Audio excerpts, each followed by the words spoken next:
Hi there. Today I'm going to go through demoing my prototype for software engineering for HC3, assignment 2. It's individual, and I'm going through my final prototype. So I went with option 2, which is the study at Mac, is what I decided to name the application. So this is showing off browsing. So this is where you can look through different study locations on campus. You can scroll through these various cards and see the different options available.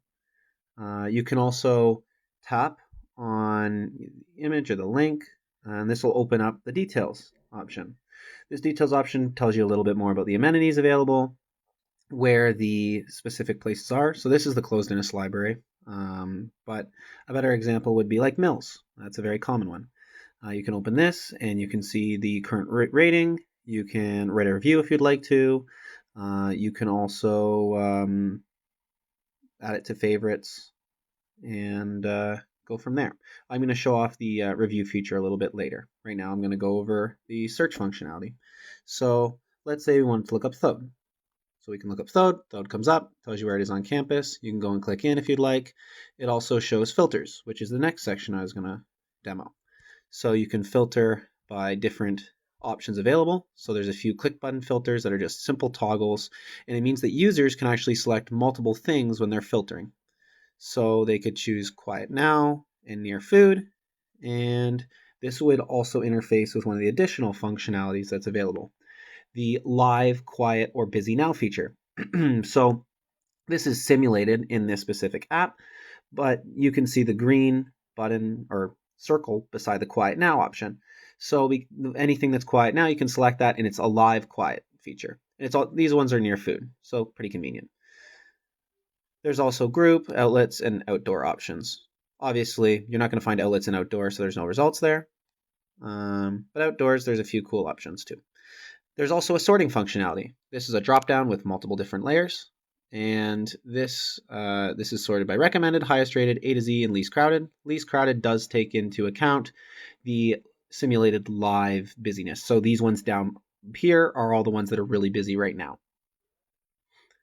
Moving on to the next page, that's the favorites page.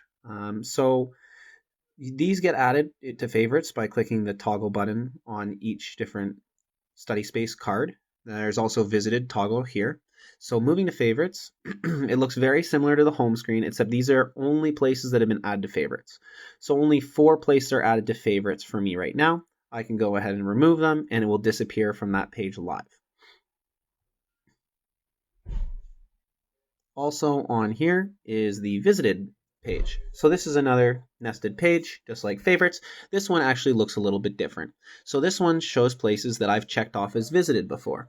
So I could add a few more to this if I wanted to. Let's say I've been here and I've been here. Now we're going to see 4 different places in visited. You can click in view, and this is the same details pop up that will appear when you view any of these different tabs on the home, favorites, and visiteds page. It's shared. This is where I can write a review. So I'm going to write a review on this place. So this is another drop down. I'm going to give this place 4 stars. I don't go to 1280 very often, but I'm in a few times. I'm going to write it was nice, and I'm going to give my name, Lucas.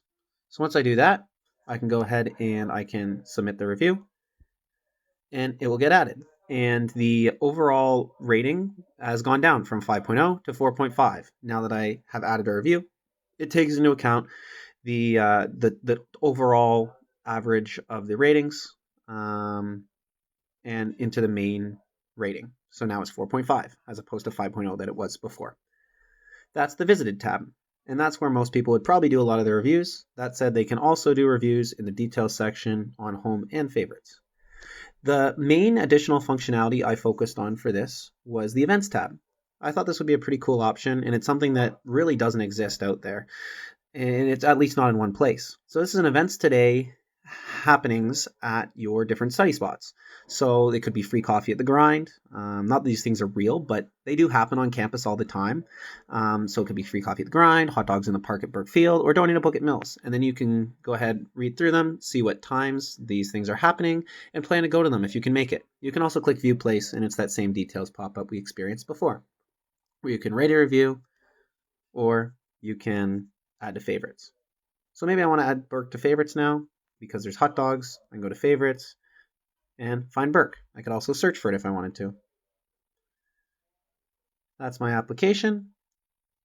Hope you enjoyed. Have a great day.